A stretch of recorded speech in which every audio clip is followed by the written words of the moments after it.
All right, let's get more analysis on this story now. Nikos Skoutaris is a senior lecturer in European Union law at the University of East Anglia in England.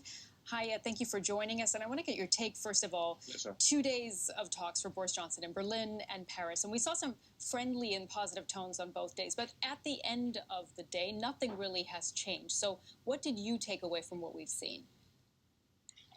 I would agree with what your correspondent said a minute ago or so.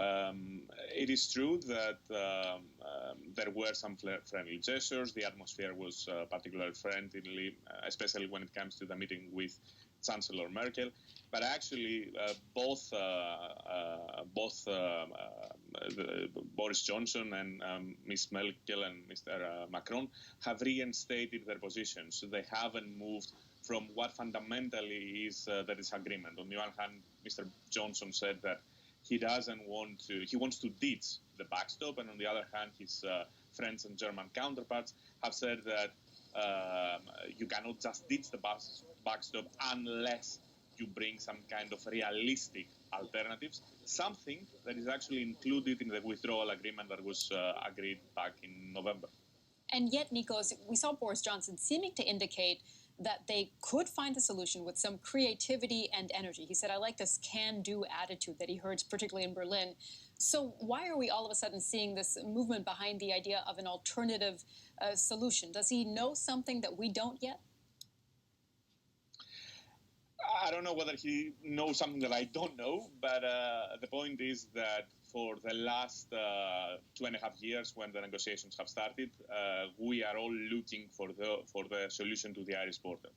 The problem is that there are no two countries in the world that they don't share a customs union and they are not regulatorily aligned, that they have a frictionless border. The UK wants to be out of the customs union, wants to be out of the single market, so there will be some kind of checks when it comes to goods. Even the report that Mr. Johnson has been quoting many times, the report that was commissioned by Prosperity UK, admits that when it comes to issues like sanitary and phytosanitary checks, Ireland and Northern Ireland has to be one unit, actually pointing to a situation whereby Ireland will actually diverge from the rest of the EU. But the point is there that actually, unless somehow Ireland and Northern Ireland are within a unit that is somehow regulatorily aligned, there is no solution to the Irish border problem. Boris Johnson said multiple times over the past 2 days that the UK under no circumstances would put checks or controls on the EU border. And you've just been touching upon this. So if there is a no-deal Brexit, what does happen at the border?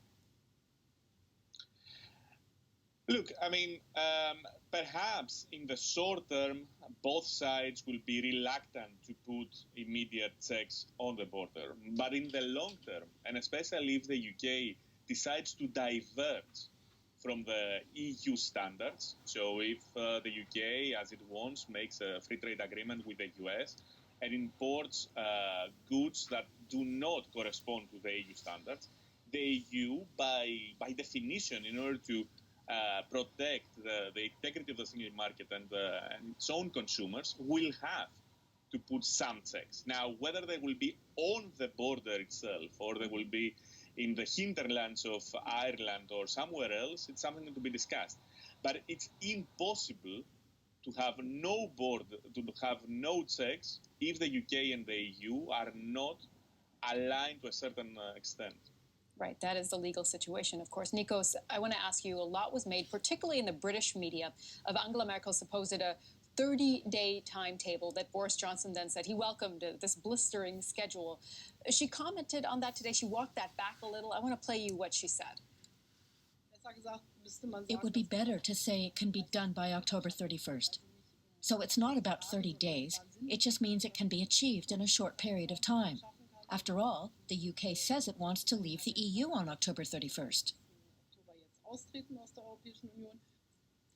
Nikos, the reality is, whatever happens, whether it's 30 days or not, it has to happen fast. So how quickly do they have to come to an agreement to avoid a no-deal Brexit on October 31st?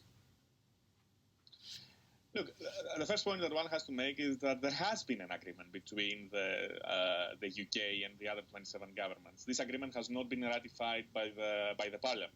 So if they want to reinvent the wheel and to rewrite and redraft the whole agreement, I don't think there is enough time. There is time for some cosmetic changes, but there is not sufficient time to actually change the whole agreement. And there is no appetite, to my understanding, of actually ditching the backstop. So I think what the Europeans, that is Ms. Merkel, the Commission, Mr. Macron, are actually pointing is to changes in the political declaration, finding ways to make sure that the backstop will be there legally, but it will be very, very difficult to trigger it.